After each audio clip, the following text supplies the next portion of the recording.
Fourthly, the properties of death, which serve to lead into the nature and power and the use of death. 1. It is but once.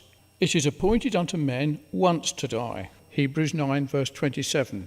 Ordinarily, men die but once. They do not soon return to life again, and then die again. They go by death, whether they shall not return to their houses and families and friends again, and to their businesses in life as before. When they die, they go down into the grave, and rise not till the heavens be no more. That is, until the second coming of Christ, when the heavens shall pass away, or until the resurrection morn, which will be when Christ himself shall descend from heaven to judge the world, from whose face the heaven and earth shall flee away. See Job 8 verse 10 and 10 verse 21 and 14, 10, 11 and 12.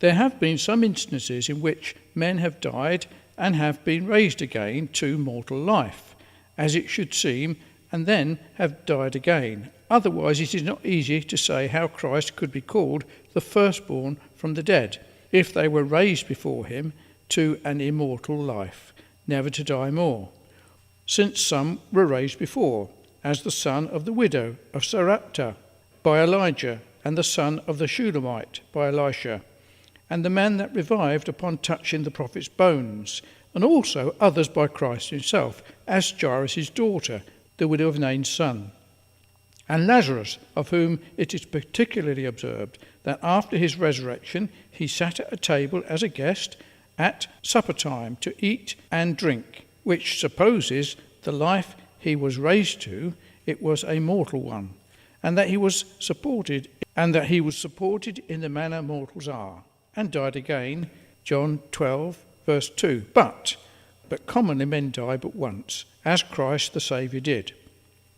2. Death is certain.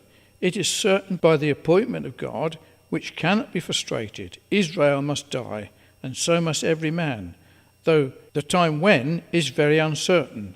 The Son of Man comes in the hour men know not of. Therefore they should be ready, and watching and waiting for him. Nothing is more certain than death, as all experience in all ages testify, and yet nothing more uncertain than the time when a man shall die. 3. Death is mighty, powerful, and irresistible. What is stronger than death? No man has power over his spirit, to retain the spirit one moment when it is called for. When God says, "This night thy soul shall be required of thee," it must be given up. There is no resisting, nor withstanding, when it is said, "The Master is come, and calleth for thee, thou must go." When death comes and calls for a man, he must go with him. Struggles and entreaties are of no purpose. For death is insatiable. It is one of those things that is never satisfied, and the grave, which follows it, is another. Habakkuk 2:5, Proverbs 30 verse 16. Though it has been glutting itself from the beginning of the world, it is as greedy as its prey as ever. And though it sometimes makes use of such a carnage of man as in the battle, that thousands are slain in one day, and great numbers in a short time by famine and pestilence, yet it never has enough. 5. Death is necessary, not only by the appointment of God, which must be accomplished, but for the truth of God, in that his threatening with it in the case of sin, and for the justice of God on sinners, which requires it.